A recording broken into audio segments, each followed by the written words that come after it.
Back in '01, I had a large, serious tractor accident, and I had spent 8 weeks in the hospital, and it was obvious that arthritis was starting to build up, and got to a point where I was really dragging, with my shoulder.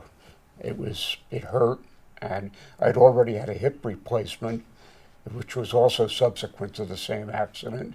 But the shoulder just systematically got worse and worse, and since it was my right hand, I could compensate with my left hand.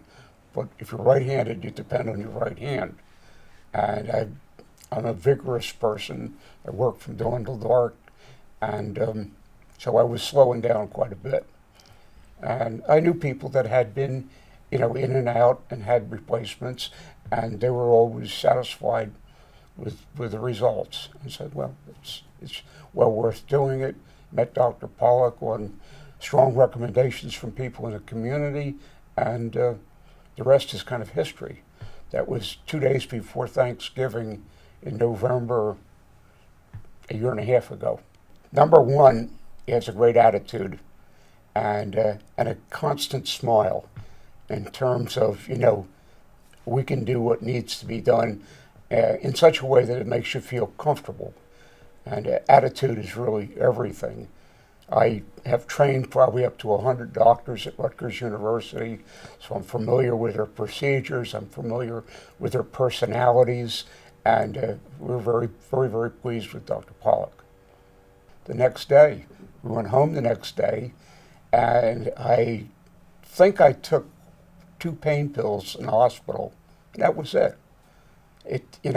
I understand the mechanism of the tissue and the bones, and I understand how they used to do things. And what he did was probably the least destructive of tissue of anything you could do.